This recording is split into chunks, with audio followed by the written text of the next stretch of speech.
All right, coming a little bit later, about a minute late here, but just getting everything set up. I changed some details about my setup.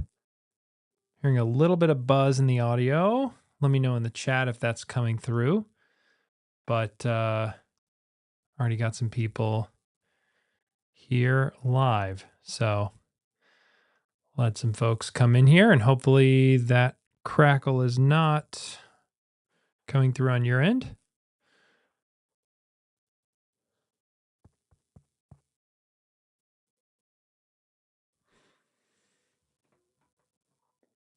All right. So a couple different things to mention at the top of the stream for those just joining. Hey, George, nice to see you here. Yes, all is well. Looks and sounds great. Thanks, Frederick. Good to know. So, we have a lot to talk about. There's just been a lot of random bits and pieces of news and just updates on other stuff in my smart home life and things like that. So, um, move this out of the frame here, my Apple Studio display. But if you happen to be a iOS developer or interested in app development for Apple's platforms, next week there is Deep Dish Swift. Now this is let me get this on the screen. It looks like this is kind of coming not fully there. All right. This is a really good conference in the Chicago area, and this will be its third year. I've been every single year. I'll be there again this year. If you follow me on YouTube and see me there, come up and say hi. It'd be great to meet you. If we haven't already met in previous years, of course, great to see you again in that case. But great event. Would highly recommend if you're able to come. Get on the waiting list if you don't already have a ticket. But if you aren't able to come and just logistically or whatever else, like they have a new streaming and I think it's going to be live streaming, if not recordings of the talks posted on YouTube. So go follow Deep Dish Swift on YouTube if that's something you're into, if you're into iOS development or learning more about it, especially because this is in a sort of free beta period. It could be a great way to hear some good talks about iOS development, design, indie app development, meaning creating your own apps and all kinds of other things, and everything in between. So if you're curious about it, could be a great free resource to check out, especially now, and maybe a teaser if you're thinking about maybe coming to the conference next year, assuming they have another one of these conferences next year. So just wanted to mention that really quick. And another thing I don't usually talk about on this channel, I kind of keep my job during the day and my YouTube channel very separate. I don't talk about YouTube at work, and then I don't, talk about my job on YouTube. But my my company is hiring some new positions. You can come work for me, work on my team, but also like an adjacent mobile app team with the e-commerce team, as well as now I'm on a team building some apps for the stores. So we have a lot of Apple devices across the company, and of course, a lot of customers using Apple devices, and lots of cool ways to shape the future of retail at my job, as well as they have multiple brands between Crate and Barrel and CB2, and emails are the first initial last name at crateandbarrel.com. So if you're based in the US and you're interested in either coding iOS apps with Swift or like a .NET C# microservice, those kinds of web backends to support mobile apps, send me an email at first initial last name at crateandbarrel.com. And we'll go from there. But they're fully remote positions, of course, with travel to the Chicago area a few times a year. So, but remote in the US. So just wanted to get that out of the way. And we have some big news to get to, but I want to say hi to some more folks in the chat. So, hey, Shane. Nice to see you here. Thanks for dropping by. It was quite the live stream you had yesterday with Reed. I love that. I've had a very busy week, so I'm not fully through the whole live stream, but was a very fun thing to tune into. Unfortunately, I wasn't able to join live, but thank you for joining this live. Of course, if you're not familiar with Shane Watley's channel, Apple and smart home tech. Really great channel to check out. So definitely um, great to see you here, Shane. And you've been having some killer live streams lately with some amazing guests. The CEO of Nanoleaf, Reed Kleinman of Smart Home Solver. So it's a pretty cool setup you got there. Um, and I also love, by the way, Shane is a good follow if you don't follow him already on Instagram. He has some really cool stories. I love Shane how much you take people behind the scenes with your Instagram stories, all the stuff you're getting. And I think you are also been part of the same Ubiquiti program that I'm becoming a part of in terms of just trying out some more Ubiquiti products, compliments of Ubiquiti for content and joining their affiliate program and stuff. So I've been doing that as well. I updated some of my links in my videos for that. But yeah, I mean, related to that, I know if you follow my channel, just quickly on that before I want to say hi to some more folks, but if you follow my content, you know that I tried Eero out and really liked Eero's Matter support and wanted to talk about Eero on the channel. And I did, like I wasn't too happy with my Ubiquiti setup at the time, but I never said in that video that it wasn't a good setup, and I wouldn't not recommend Ubiquiti. I just think Ubiquiti and Eero are probably for different people so far, although, I think their markets are kind of overlapping over time as Ubiquiti gets more into things like PoE gateway Eero gets more into things like PoE gateway and Ubiquiti gets into more individual sort of gateways that do all kinds of stuff together all in one box that's not necessarily rack mounted. They have some really cool new gateways in that area. So I'm going to be continuing to talk more about Ubiquiti on my channel, as well as other options, either in networking or video surveillance or stuff. But I just think Ubiquiti is making some really cool stuff and really pushing a lot of the industry forward. So yeah, I saw you got the doorbell, Shane, installed, and looking forward to. I imagine both of us will have some more Ubiquiti content in the weeks and months to come. Hey, Saul from outside. Yeah, I'm sure you have some nice weather, Saul, but we've actually had some really nice weather today. It's got up to about 75 or 80 degrees. Went out for a nice run. If you follow my Instagram stories, you saw that. It's nice when I get a chance to run outside this time of year. It's like you can do that more consistently, which is great. Hey, Mike, thanks for joining. Good to see you here. And Brian. Oh, yes, nice. Have me on CarPlay. That's amazing. That's really funny. Yeah, so it probably is my YouTube profile picture or something. So CarPlay can play YouTube. That's great. I guess with premium you can probably background it easily. Yes, my UNAS Pro HomeKit Home. How to set up the RAID and backup. It's because of your video that I decided to buy a UNAS Pro. Oh, cool. Should arrive next week. Well, great, HomeKit Home.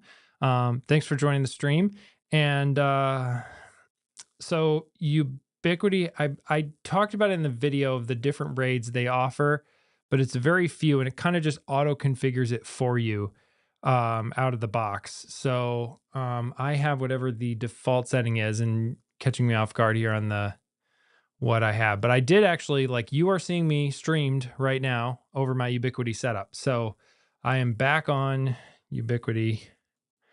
Let's see if I can pull up something about my setup without like revealing anything too much. So I go to the storage pool here.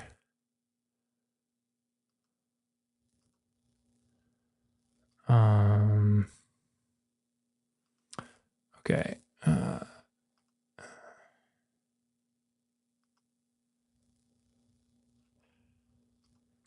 There we go.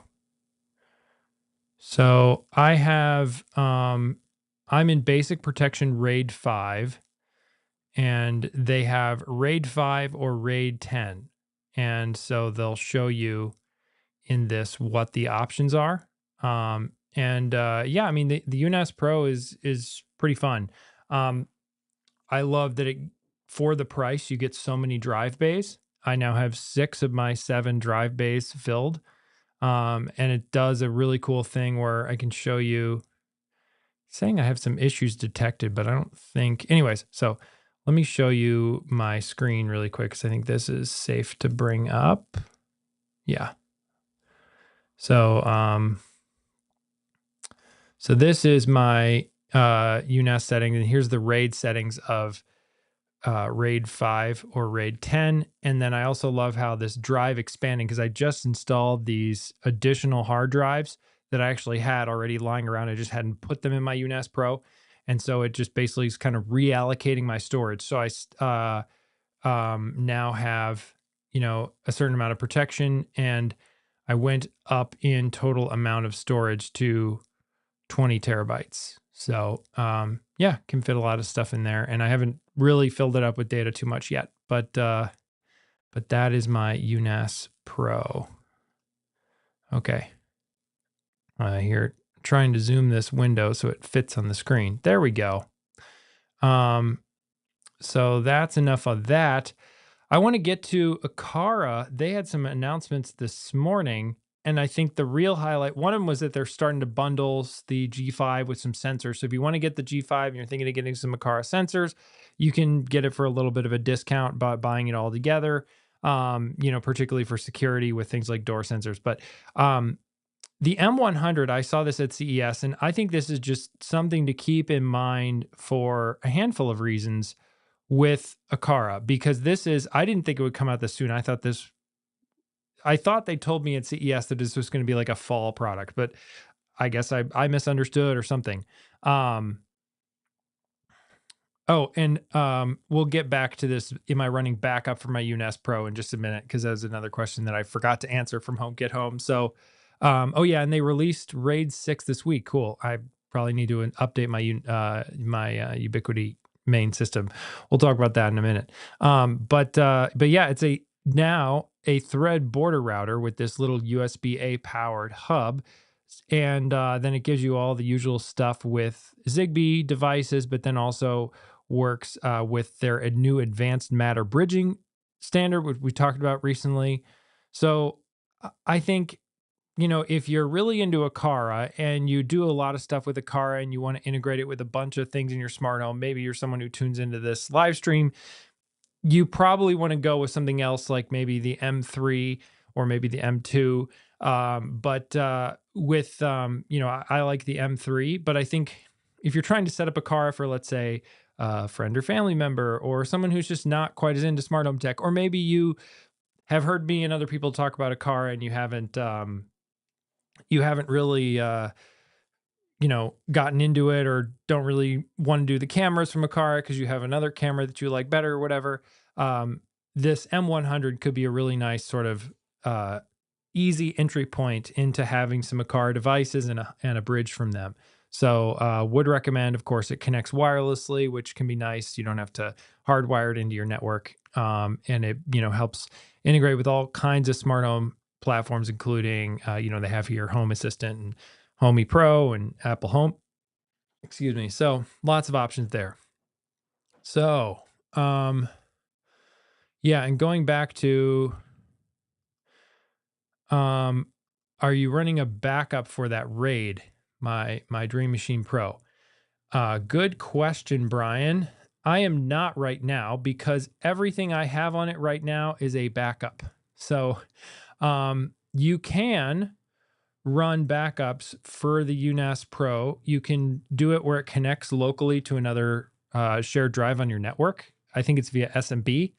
You can also do backups to Google Drive if you have enough storage in Google Drive to backup, or maybe a critical part of your, you can create a shared drive in your UNAS Pro that then is specifically like a smaller amount, maybe like import documents, right? And then that backs up to Google Drive.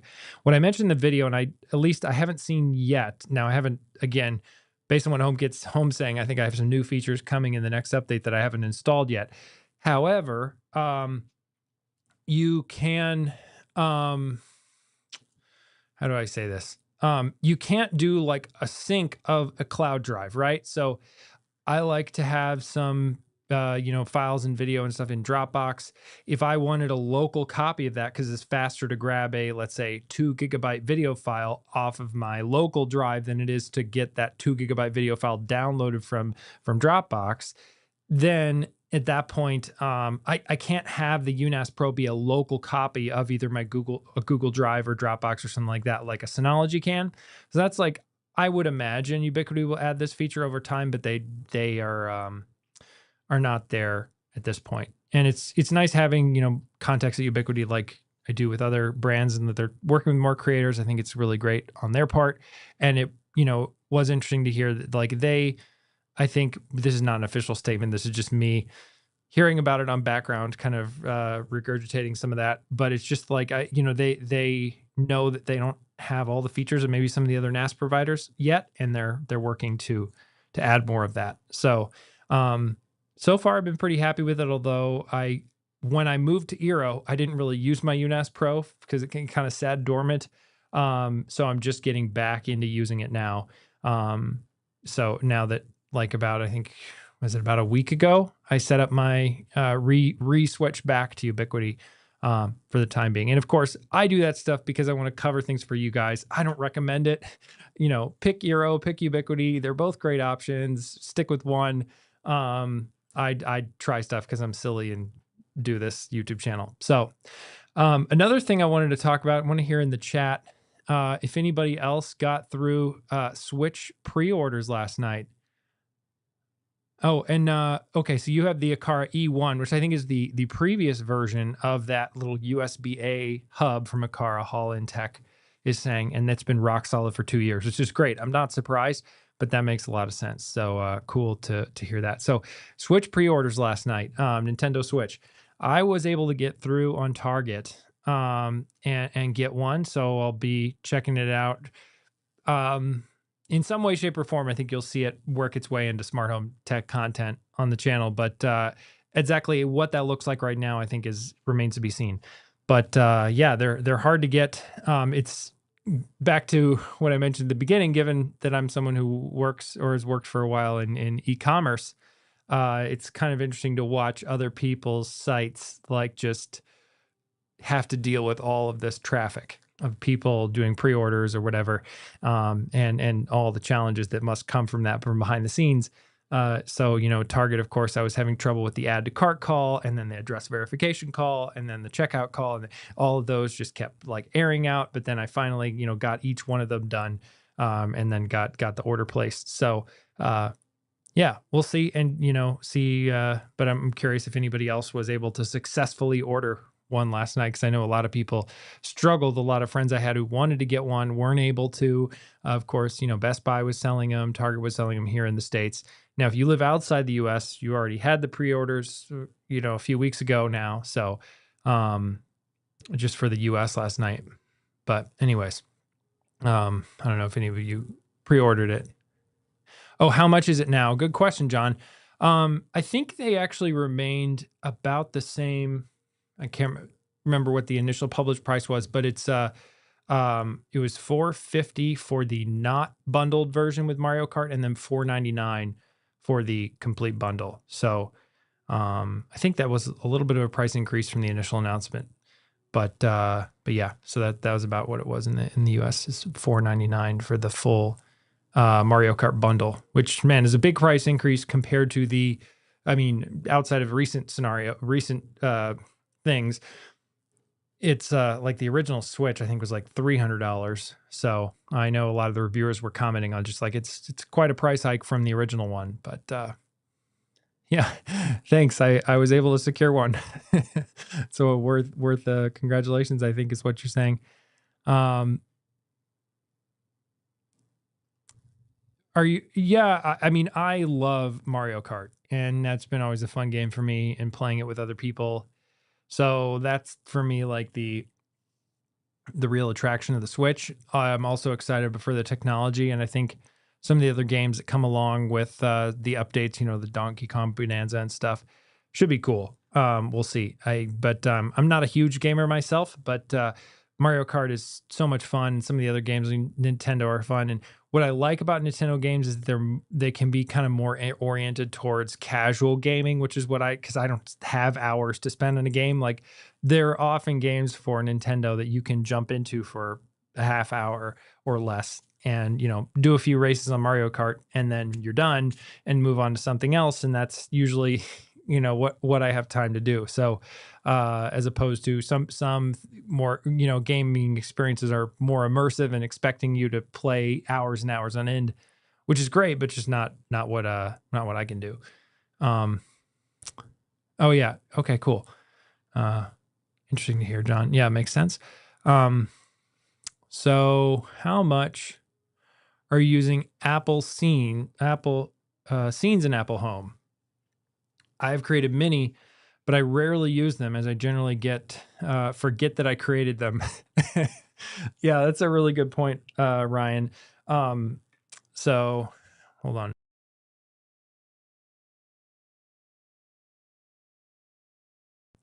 I definitely have scenes that I've created that I forget about, and then I'll discover them one way or another and delete them or update them, whatever.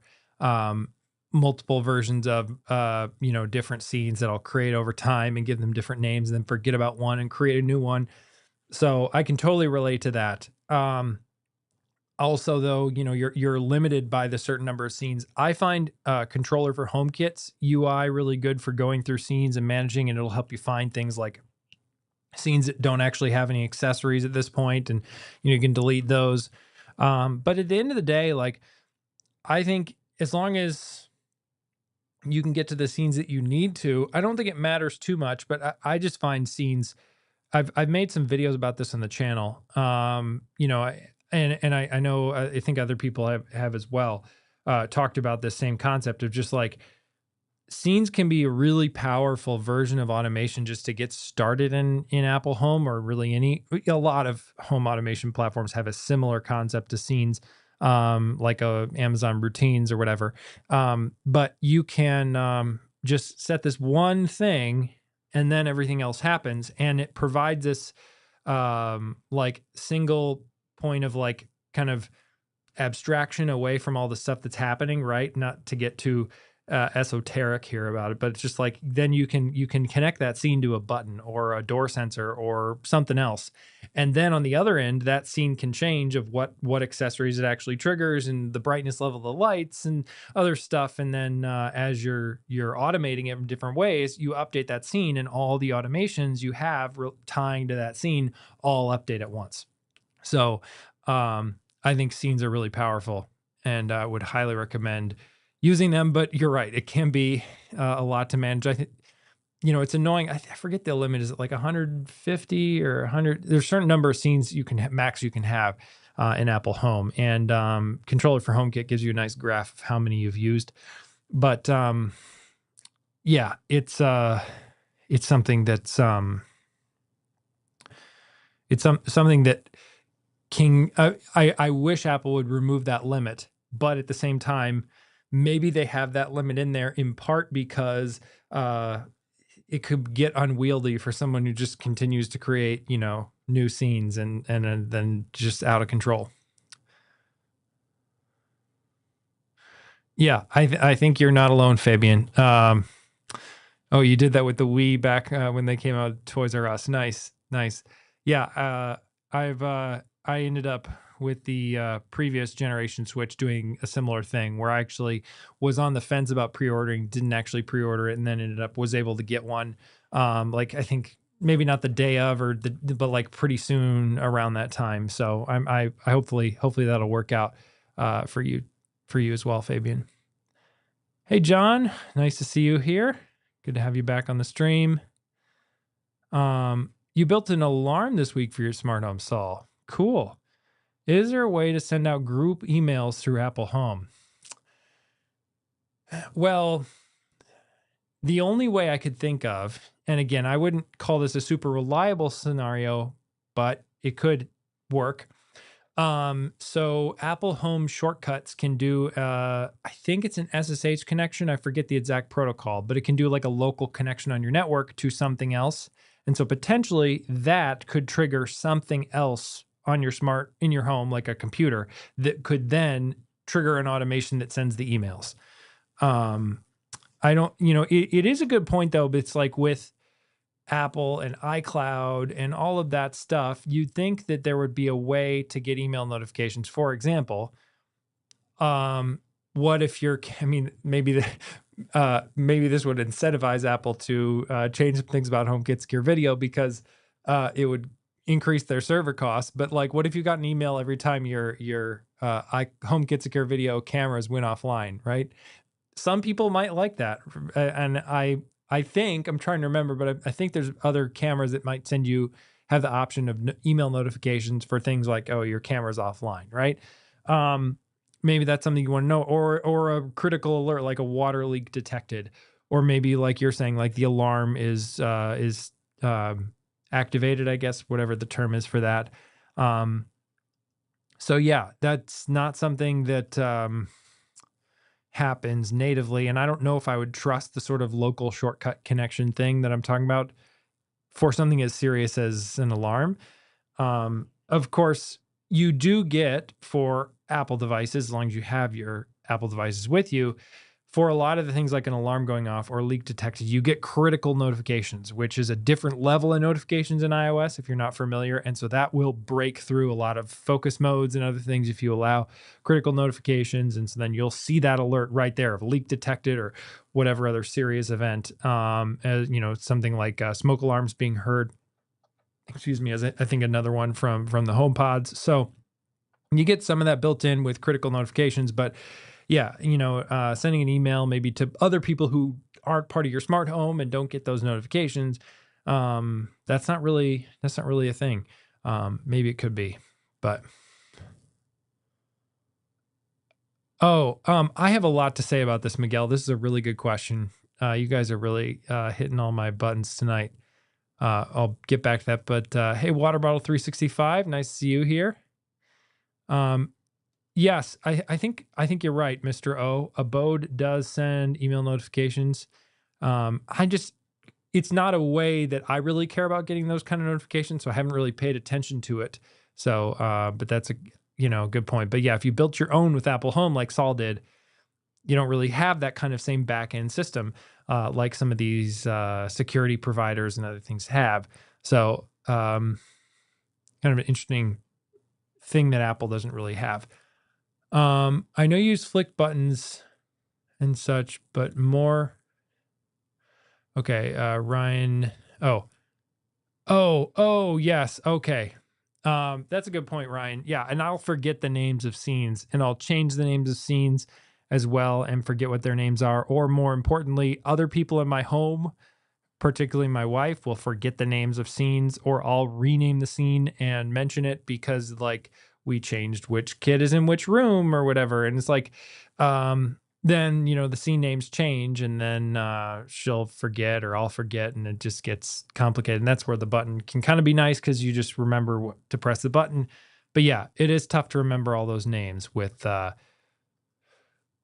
talking about scenes on your HomePod. So follow up there. Now, back to Miguel's question earlier. The recent iOS 19 leaks and bigger redesign. What do you think Apple could do with the Home app? So I think, if you look at the Vision Pro, which I know is a kind of a product that's looked at with like, wow, what a failure, and I don't really think that's fair to the Vision Pro because yes, not a lot of people bought it, and it's a very novel device.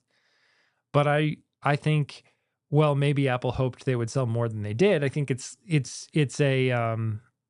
think it was always kind of a novel device. Apple executives at the time talked about how they were kind of like reaching into the future and pulling this device out and bringing it into the market.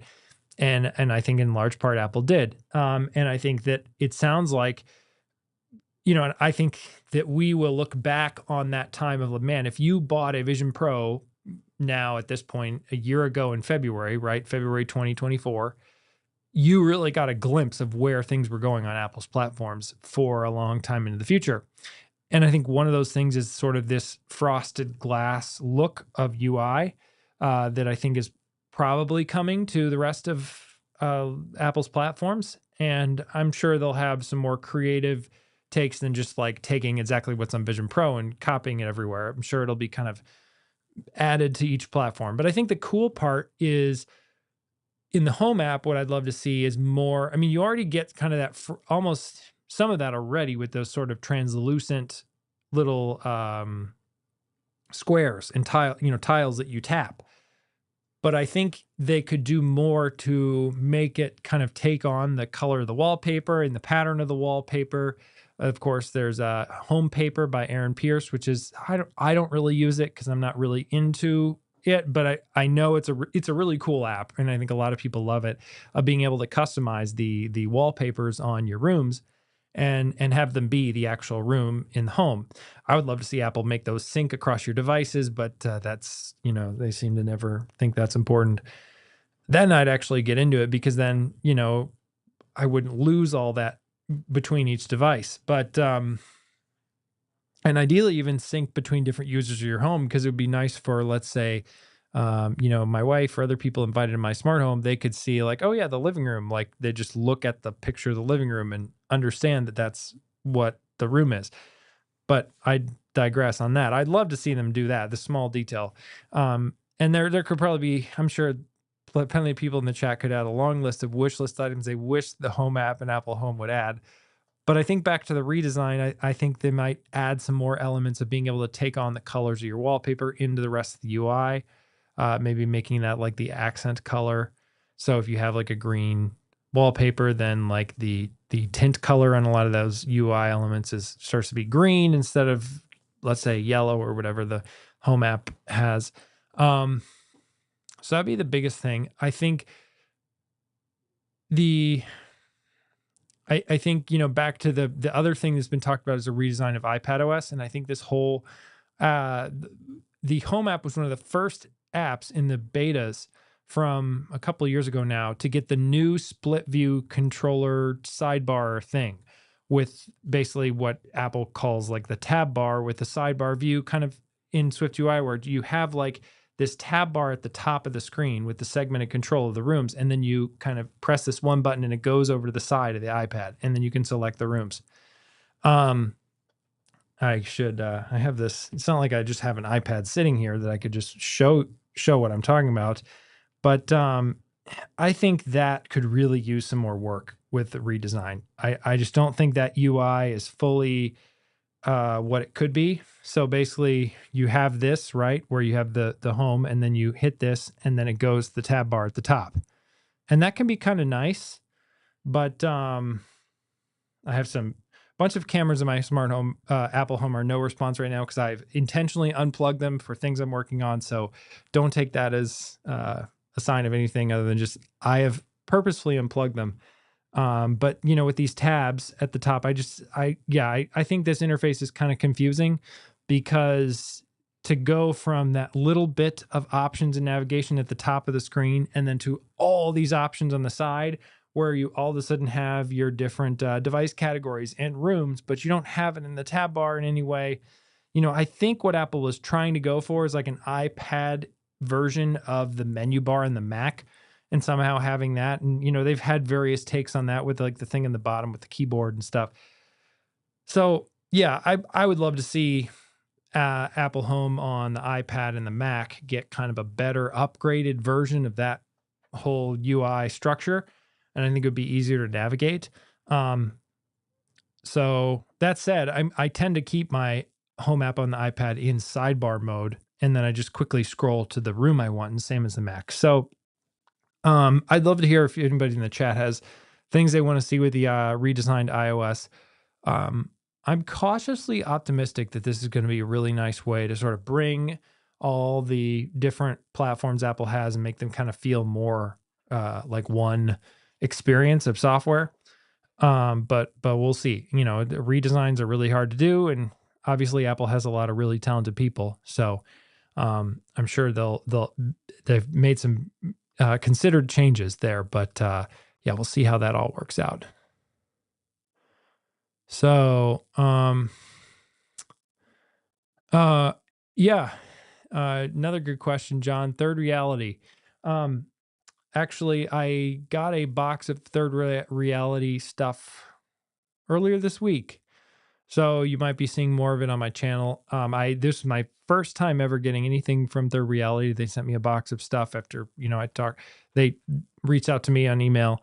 Um, I've been playing with their anyways, I can't remember what I'm can talk about or not. But anyways, you'll probably be seeing more stuff from Third Reality on my channel. I don't have much to say yet about whether I like or don't like or recommend or don't recommend any of their stuff, but I think they have some cool ideas. Of course, we saw at CES their big new keyboard. It's Matter enabled. I think that's a pretty cool idea. And then that like motion sensor with the light on it is really clever. And I know Shane did a video a while back about some clever automations you can do with like colors of lights there, or other sort of using it as like a status light. So yeah, I think it's another great entrant in the uh, home device, smart home device world, and so I'll just have to see what I think. But yeah. Oh yeah, and so I think there's a question about habitat in there. Shane has a good point. I completely agree. The habitat's very powerful and capable, but the UI, especially compared to something like Homey, which is very similar-ish, and I think the value proposition, the UI leaves a lot to be desired on Habitat compared to things like Homey. Especially when you have Home Assistant on one end, which is the superpower open source, supports everything, and then Homey, which is like very refined, but also has a lot of support for power user stuff. So I think Habitat's kind of stuck in between the two, in not a good place. Um,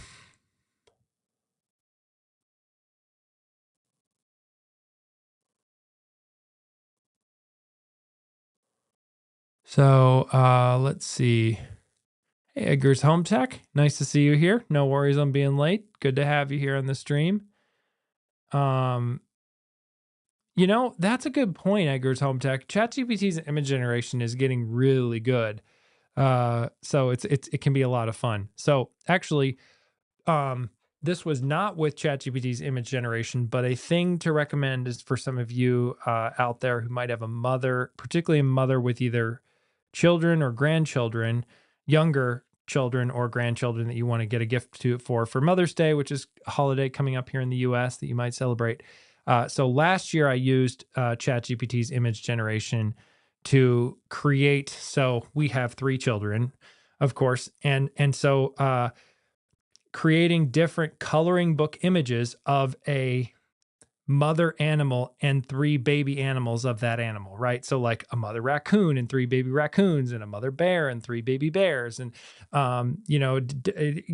at that point, it could already do pretty good sort of coloring book style, just the outlines of the animals, and then let the kids color them. And I had a whole story going along with it that I like added with like just a little bit of text on each one, so it's kind of like a children's storybook with these illustrations, and then had the kids color them and kind of took one coloring from each of the kids and different mix them together into a little book, just in a binder, nothing fancy.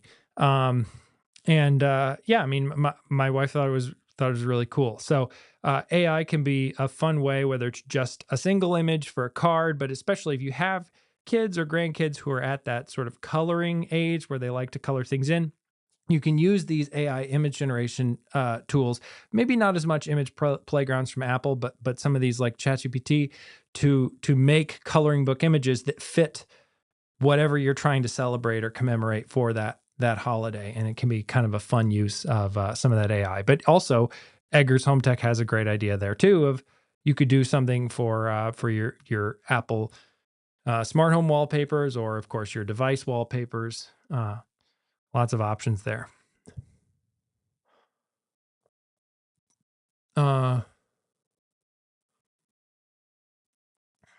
Yeah, it's a good point, Miguel. I think there might be we might see some early signs of what Apple might be working on with this smart home display device, because it sounds like that device, according to Mark Gurman and rumors, is that it's just it's sitting there kind of delayed for the new versions of Siri, which deal with a lot of intense and personal context and stuff like that.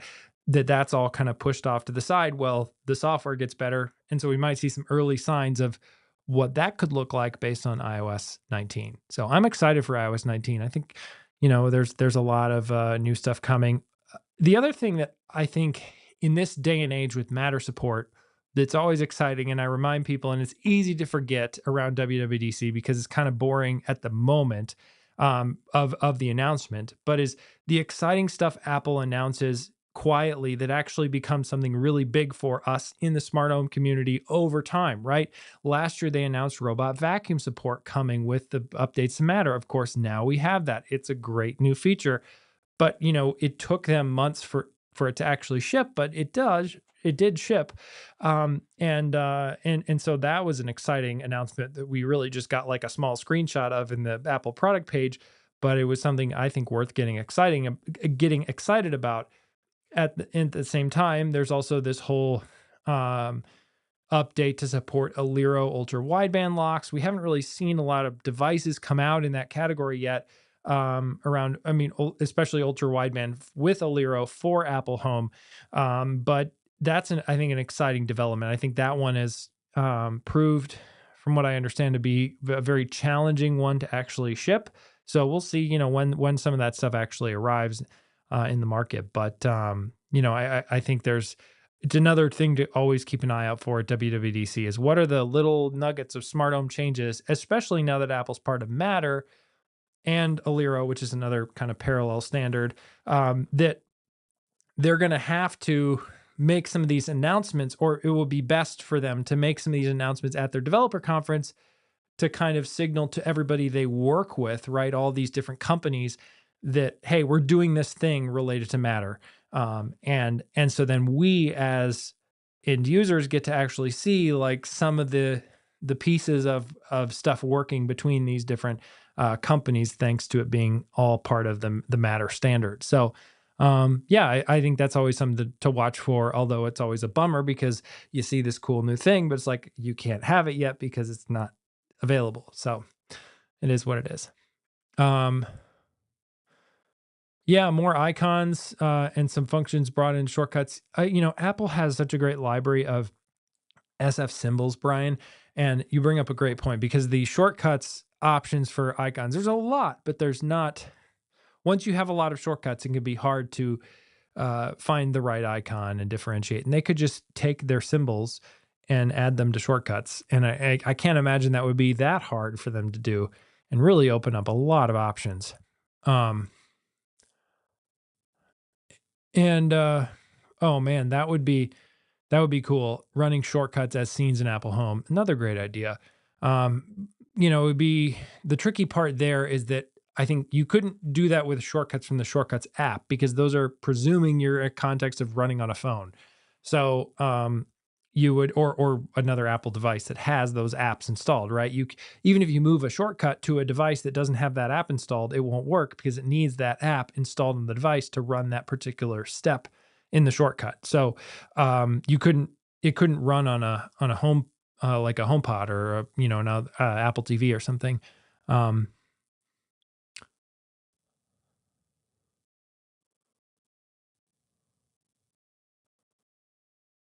oh yeah, that's another good point. Bold Farm. I guess when the window becomes inactive on Mac OS, I don't know if I could make this work in a way that I would share it because if I share the window, it would be active. But yeah, some of the fading out of windows and stuff, some of the details in the Home app on the Mac. Although the Mac, I feel like the Home app on the Mac used to be very unreliable for me, and it's gotten much more reliable. I really like the widgets on the desktop. That's another Apple Home feature. Back to the scenes we were talking about earlier. Another place I put scenes. And I don't think I can show this to you right now. Maybe I can. Hold on one second. I put them in the widgets on my desktop, right? And then it's just a click away when you're doing stuff. So if I go here and share my desktop, now you can see them. Whoops. There is my Trello that I don't want to show, but yeah. So there are my scenes down here. And so here are some shortcuts I have for doing a new YouTube video, which these are Mac specific shortcuts at the bottom that kick off shell scripts. I don't know if I can zoom any of this view. Oh, here we go. Look at that. How do I zoom? Okay. I'm not figuring out. Oh, there we go. There we go. So these are like my shortcuts that I have for different things in my office. And I can click any of these and change the scenes here. But I need to be careful because streaming actually, like there's my A10 Mini Pro that powers my camera. That is connected to a smart plug. So if I change these scenes, it might cut my A10 Mini Pro and then my feed of video goes off. So we can't do that right now. But then these are like shortcuts that I have for importing different cameras that I have and starting a YouTube video. And those basically just are Mac specific shortcuts that kick off shell scripts that do different things with files, like it'll open the memory card and then to the actual folder where I actually have the files, because memory cards and cameras just embed the files deep in the levels of folders. And I don't want to have to click through every time. So I click the one button once I insert the card, and then a new video. I don't use this. I need to restructure this now that I've started working with an editor, but it usually just creates a new Final Cut library and like all the stuff I want for that, and all the setup for like naming all those files then specific to that project. So those are like my shortcuts for YouTube stuff. So kind of boring, but details that matter for this. So let's see, going back to this.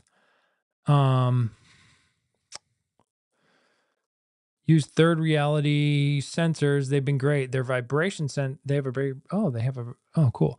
Yeah. And it's good to hear you like their temperature and humidity sensor. And you've been using them in Home Assistant. Okay, cool. Yeah. I know, Michael Lean, who is another, smart home creator, specifically often on Home Assistant. He has been using some third reality stuff, I think, with like some buttons, some of their buttons. Hey, William, nice to see you here. Apple give us an interface such as Homey Pro, along with providing 4K support for cameras. Yeah, 4K support for cameras is a real big one. And I do think that they're like sort of the flow kind of way that Homey has some stuff set up. I would love to see Apple do something like that. I think that might take way more development time than Apple might put into something like that with smart home. But because with Apple, of course, they have to ship it in so many different languages and so many different, adding accessibility support and all kinds of other things that like maybe other companies don't always do as much. And I think it's great Apple does all that, but it can make some kind of like interfaces like that maybe really challenging. Not too challenging for Apple. Of course, they could do it. It's just a matter of the time investment and stuff. But I would love to see a Homey style automation interface. But I think they could also kind of bring that to shortcuts as well, and make shortcuts be able to deal with things like dealing with like if else logic in shortcuts is kind of it's not as clear right now, right? Because you end up nesting a bunch of stuff and it just gets to be maybe harder to follow than if you could see it all more spread out a little bit.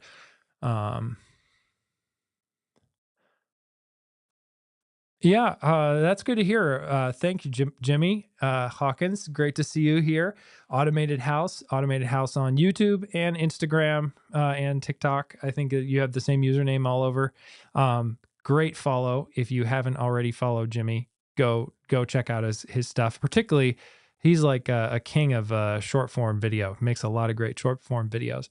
But yeah, the Matter Robot vacuum support, I think, is really well done from Apple. And I know they worked, as Apple said, and other companies have said, they worked closely with a number of robot vacuum companies to make that integration work well. And I think that's a really cool thing. And I know when I interviewed the CEO of Ecovacs at CES, he was talking about that they were even working with Apple about ways they could potentially use the DTOF sensor, like direct time of flight sensor from the vacuum, to somehow inform the direct time of flight sensor from the iPhone to inform the vacuum's mapping, right? Because there's the room plan APIs, and so could Ecovacs use room plan or something like that to kind of, or another any vacuum company to like enhance the 3D map of the room, of course, because well, the iPhone has the vacuum has a good sensor, in a lot of these high-end vacuums. Your phone is at a higher level and might see things in a perspective that the vacuum can't. So that having that information could be valuable to the vacuum map. So now who knows if that'll actually ever ship? But I thought that was an interesting idea that Ecovacs CEO was talking about, kind of along those lines of like Apple and vacuum companies working together. So, oh, yeah, I had this a while ago, and I don't know, hasn't come back for me. But yeah, the Mac OS app will randomly, home app will just show no response. So, yeah, bummer. And Brian Essler, by the way, speaking of people, content creators, we talked about Edgar's Home Tech, but Brian has some great Medium posts on Apple not Apple, but smart home tech in general. Um, so I do my scenes through Apple TVs and buttons throughout the house. Nice. Yeah, Apple TVs are a great way to trigger, especially if you have like a movie time scene or something, triggering it with the Apple TV. Although I find I get annoyed with like the actual little scene icon and graphic of like the scene icon and the name stays up on the screen way too long. It's like if I trigger the scene and then I'm trying to do other stuff on Apple TV to get my movie playing, it's just like sitting there taking up that space for I think too long of time. But I don't know. But I agree. It's a nice way, especially because often your Apple TV is your home hub. So like it's like the central place of control for your home, for Apple Home. And so then triggering that scene is usually pretty fast because it's like, it's connected to everything. Um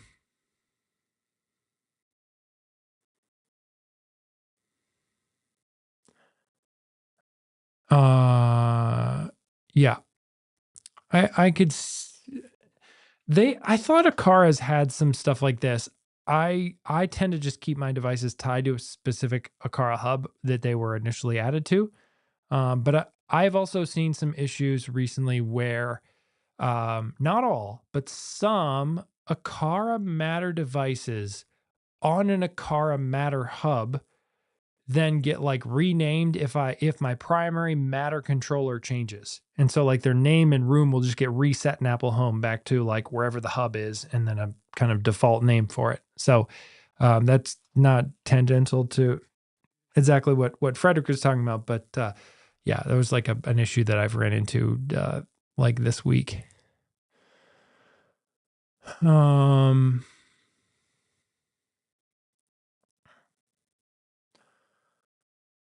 I don't think the Eufy S3 Pro floodlight light shows up in HomeKit. Doi, I don't know. That feels like something you could automate in Home Assistant.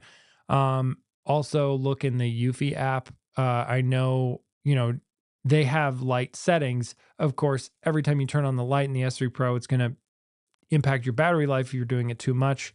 So, and although this is, I think you're mentioning the floodlight version, which does have more consistent power, or a bigger battery. So, because there's like a colored night vision light on the S3 Pro itself, like the standard one, but I don't think that's what you're referring to. Um,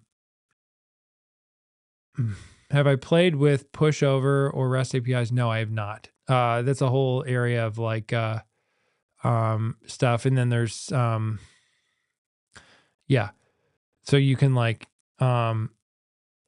you can send this is going back to Saul's question earlier, I think, about sending emails, push over. There's some other clients that like you can kind of use to send push notifications to your Apple devices. You basically set up this little sort of connection, kind of like how companies do it behind the scenes when you're allowing notifications, right? They get a token from your device, it goes up to their servers, they're able to like then link you via Apple's push notification service. So then like they send a notification to Apple that sends it down to your device. So like you can do some things with I think if no, I have not used pushover to like really understand this, but I'm just guessing based on what you're saying. And like, I think distant memory of like what pushover does, but like you can use their REST API and just hit an endpoint, which then triggers the same kind of push notification to a device you set up with it. But that could be something if you're technical enough to be able to set up a REST API call like that from your home. That could be that it's another really cool tool idea. I hadn't thought about that, FJ, but it's a really good point you bring up. Um,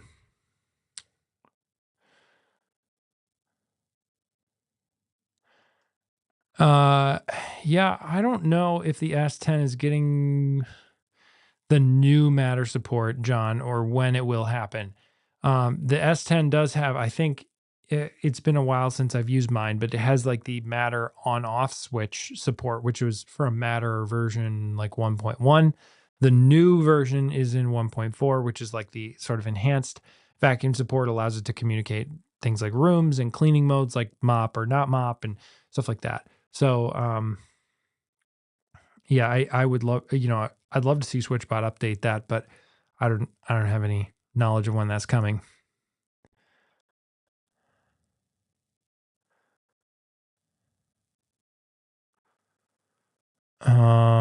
Am I go? Oh yeah, good question. Am I going to WWDC? No, I lost the lottery again. So who knows if maybe I get a press invite. That would be amazing.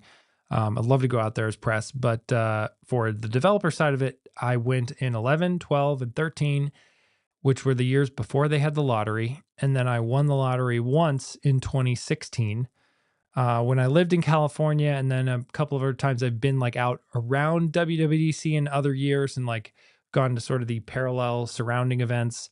But since they've done this whole thing where they've moved it to Apple Park for the day long celebration, I've not personally won the lottery and gone to that. From talking to people who have been, it sounds really cool. Um, would love to go sometime, but yeah, it's not this year, so maybe next year.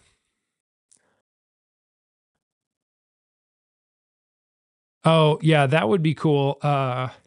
Although I don't know, I guess there wouldn't be any security problems with it, but like, yeah, that would be really cool. Like if you could have third-party notification trigger automations in the Shortcuts app. Now, I'm sure someone, if they haven't already, will mention in the chat Pushcut, which is like an app that allows you to do some of this stuff. I haven't really kept up with Pushcut and what all it does or doesn't do, and um, but it's something where you can run basically a Pushcut server of like an old Apple device in your home that kind of does some of this, where like you can send a notification to Pushcut, and then Pushcut runs a shortcut for you because third-party apps can sort of summon shortcuts. But I think it's been a while since I've like even looked at Pushcut, so maybe my memory of how all that works is fuzzy. So it might not be entirely correct. Don't quote me on that. But Pushcut, if you're into like, oh, I wish I could send a notification and trigger a shortcut, check out Pushcut. I think it might be worth playing with. Is the solar powered one with the lights? Okay. Um, I wanted to buy one, but I wanted it to turn on the camera light only when motion detected via HomeKit. Yeah, Doy, I don't think that would be possible with the S3 Pro. Um, trying to remember if even Eve exposes their floodlight on the Eve Cam outdoor to Apple Home as a light or not. I don't think they do, but I can't remember. That would be another one to look at. For that, let's see what.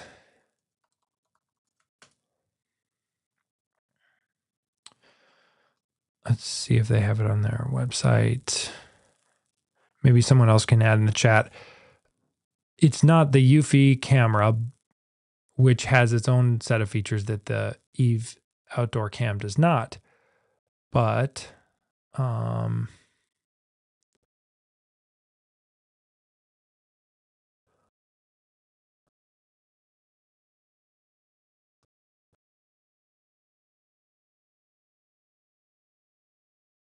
yeah, I don't think the Eve light for the outdoor cam. I should put up my screen so you can see what I'm looking at. I don't think this exposes the light. Oh, wait, entrance floodlight.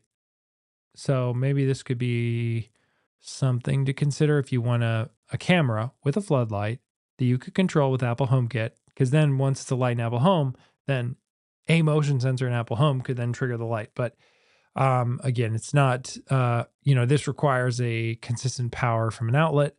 Um, so, kind of replacing like potentially a lights fixture, but then you have to keep the switch on inside or some other kind of more permanent outdoor light fixture uh, um, box outside your home. So I don't know. Might not be exactly what Doy is looking for, but um, okay. Yeah, I mean, I love the S3 Pro, by the way. I see some people kind of not saying, or, expressing frustration with it. I like the S3 Pro though, because it supports Apple's HomeKit Secure Video. And if you want HomeKit Secure Video in a camera that is wireless, which I think a lot of people do, want an outdoor HomeKit Secure Video camera that you don't have to run wires to. And that is like the S3 Pro, I think, is the best option for that particular need. And because it works with Eufy's hub, it gives you, of course, you could go the whole Eufy route if you don't want to go the Apple HomeKit Secure Video route. Like now or in the future, you could kind of reconfigure your cameras to use Eufy's software stack there. Also, you can't record really simultaneously. I mean, you sort of like can with the clips, but you can't do any of the fancy stuff Eufy has with HomeKit Secure Video on. You can't record in, is it 4K for those cameras or 2K? You're limited to 1080p, but I talked about more of that in my video where I was fresher on all the details of those specs. But yeah, I think the Eufy S3 Pro is like the best camera for that option. Now that said, of course, I always analogize that S3 Pro to an iPhone camera, right? Your iPhone is the camera you have in your pocket. It takes amazing pictures for a camera that can fit in your pocket. But of course, if you have a big camera, like, I know Brian is a professional photographer, right? Like he goes out and shoots events as a professional photographer with a big camera and gets photos that are probably better looking than an iPhone can take, and I know there's some people who do work these days for social media campaigns that just use an iPhone because that's what looks relatable on social media, and that's a whole other topic. But what I'm getting at is like um, a camera that's big and requires a camera bag is not as convenient as using your iPhone. An S3 Pro that's wireless and works with HomeKit Secure Video is not going to give you the same video quality or recording reliability that like a PoE camera with like one of these fancy systems is going to give you. George Langenbeer talked about that when I was asking him ages ago on this live stream, I think February or something. I was asking him about Alibi, which he talks a lot about, versus HomeKit Secure Video, and like, how much better it is at detecting things reliably. It's like you're still going to get a huge amount of benefit from having something like an S3 Pro out there looking at things, but it's not going to be the video quality of a high-end camera. And you're going to have to deal with charging it or making sure it gets enough sunlight with the solar panels. My S3 Pro needs to be charged. It's getting low on battery. One of my ones that's outside has not been getting enough sunlight and it needs to be charged. So there's an example of something that I need to do about it. But yeah, it's way more convenient than having to run Ethernet to a PoE camera. Like that takes time, and it's a much bigger project. But it's all trade-offs about what you're able to do, what you feel comfortable doing, things to consider. So that's why I highly recommend the S3 Pro, but realize that like an iPhone in your pocket, it's not necessarily going to be the absolute best camera for every situation. So, and it hurts your back. Yes. Yeah. I imagine having a lot of nice big lenses and big cameras can be a lot to carry around. So, on that note though, um, On that note, I think we will end this stream. It's been about an hour, and I want to resume a tradition that I've had. And maybe if you got a peek at my Trello board earlier, you got a preview of this. But recommending a video on this channel, this live stream to like go watch next, right? That's something on YouTube. And we are talking about a lot of creators who joined the stream. It's great to have you guys here. But there's a video that I highly recommend to go watch because my favorite TV reviewer guy on YouTube, Caleb Dennison, recently went out on his own, left Digital Trends, and started his own channel. And like when I need to like get a new TV, or I usually have things tied up with like, doing things for smart home tech. So I haven't been in the TV market recently for myself, but like earlier this year, my parents needed a new TV. So where did I go to find out what's a good TV option for them? Caleb Dennison's channel at Digital Trends. Of course, now he just went out on his own. So go check out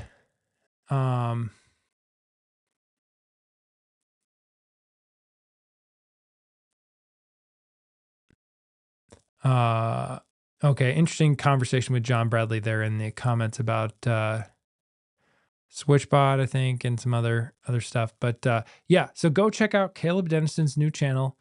Subscribe to him, give it a thumbs up. He's a great reviewer of TV stuff and my go-to source for that kind of thing on YouTube. So yeah, and good luck, Caleb, with your new channel. So I don't really know him, but I do watch his videos a lot. So with that, thanks so much for watching my live stream, and go enjoy that other video. Yes, Brian also, yeah, great reviewer, Caleb Dennison. So yeah, on his own now. So with that, have a great night. Thanks for tuning in to my live stream. Bye.